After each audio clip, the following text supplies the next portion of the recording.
Hello everyone. In today's video, I'd like to talk about continuing chip wars, or rather technology wars between US and China, and potential new sanctions from US on China's top chip maker, SMIC. Recently, there have been lots of news articles from Wall Street Journal, Washington Post, the New York Times, in that the US government might put a new export controls, new sanctions on China's top chip maker SMIC, such that the company will not have an access to US chip manufacturing technologies, just like the sanctions on Huawei. So many of you watching this video might not be familiar with the company name SMIC. So let me briefly explain. SMIC stands for Semiconductor Manufacturing International Corporation. And what I found interesting is that this Chinese company did not include any word in its company name that could potentially allude this is Chinese company. I mean, the company name by itself, it sounds so general. But it is, again, the largest Chinese semiconductor foundry company. And the foundry company means that it's solely focused on the manufacturing part of the chip, such that the other Chinese chip designers or the fabless companies could outsource chip manufacturing to SMIC. And the annual revenue last year of SMIC was $3.2 billion. And as a reference, the largest foundry company, the TSMC, had an annual revenue of $35.7 billion last year. So it is definitely much smaller and in pretty early stage yet, but it's growing fast, and it's growing fast within the Chinese market as 2/3 of its revenue is coming from the Chinese market itself, as you can see in the graph below. Another interesting fact about SMIC is that just like many other Chinese companies, it is partially state-owned and also publicly traded on the stock market. Now, as it is state-owned, it has received billions of dollars of investment from Chinese government, Chinese state firms in support of countries Made in China 2025 program to essentially nurture China's own capability in terms of high-tech industry, including semiconductor chip manufacturing. And so far, it was actually up until very recently, up until last year, it was listed in NASDAQ, but it delisted itself as the tensions were rising over US-China trade war. And the company relisted itself into Shanghai Stock Exchange in 2020, just this year. And regarding the sanctions, the potential sanctions that US might pose, according to Wall Street Journal, is that SMIC is essentially owned by Chinese government, and it could potentially aid China's defense establishment, especially including Chinese Military Academy, which was blacklisted by US Commerce Department in 2015 for designing the chips that are used in supercomputers that simulate the nuclear test.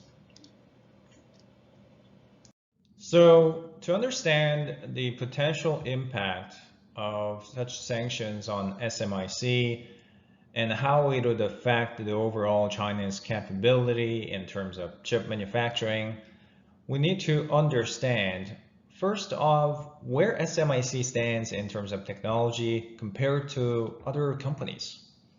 So the chart on the left summarizes where each company stands in terms of technology node. And although the label itself doesn't always tell us whether that's more advanced, essentially we can see that compared to the leading chip makers such as Intel, Samsung, TSMC, SMIC is about 3 to 4 years behind this leading technology. But we need to note that SMIC is trying to catch up pretty fast. And one of the key contributor was this person, Dr. Liang Mongsong, who has been assigned as co-CEO of SMIC from 2017. And the reason why he's important is he previously worked in both TSMC and Samsung, two of the three leading chip maker companies. And he has been the key insiders on research and development for advanced chips for both 28 and 14 nanometer. So even though, as we can see in the revenue breakdown graphs, most of the revenue of SMIC is coming from the older generation technologies, but it's essentially ramping up its most latest technology, 14 nanometer, as well as it's going into 7 nanometer directly. So even though it's 3 to 4 years behind now, we don't know whether that's going to persist over years. So let us try to understand how the new potential sanctions could affect SMIC and its operation and its new roadmap into next generation chips. So for any foundry company like SMIC to make chips, it needs to buy the equipments such as film etch tools from Lam Research, film deposition tools from Applied Materials, and also photolithography tools from ASML, such that all these different kinds of equipments, the very advanced ones, could take care of all the chemical reactions required to transform a bare silicon disk into the chips that goes into our smartphones, laptops, and tablets. The thing is, these very advanced equipments, which enable different chemical reactions, are mostly made from US or allies of US, such as Netherlands or Japan, as you can see on the graph on the left side. So if new potential sanction blocks SMIC's access to these equipment technologies, its daily operation of chip manufacturing, as well as its future roadmap, would be simply gone. So this new potential sanction could be not only critical to SMIC, but also to Huawei. And this is why this news is so significant. You see, with the sanctions on Huawei, Huawei essentially lost its access to US chip technologies.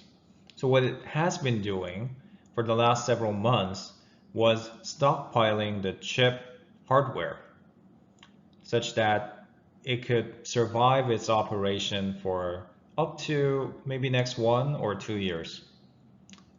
But after that, what if the sanction continues? The alternative that Huawei was hoping was that it could outsource chip manufacturing to Chinese foundry companies such as SMIC. Because SMIC might still have the access to US equipment companies like etch tools from Lam Research, deposition tools from Applied Materials.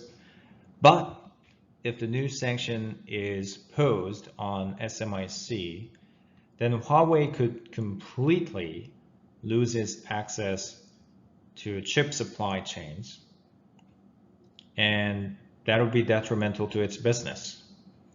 You see, non-Chinese companies would never want to buy equipment in that they know that in 1 or 2 years, if the equipment goes bad, it would not have any replacements.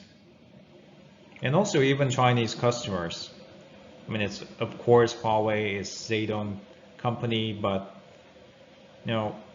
why would it want to buy the equipment or smartphones knowing that the future versions or future replacements would be worse? So some people might pose a question such as, does China have any alternatives?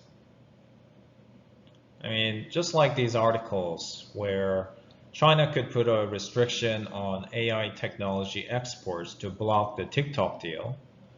Or China could prepare retaliation against Apple because Apple has huge operation business in China.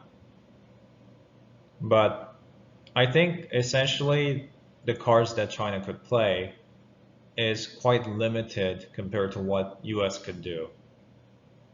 And unless new meaningful deals are made between US and China, I think this decoupling would continue in terms of trade and in terms of technology between US and China.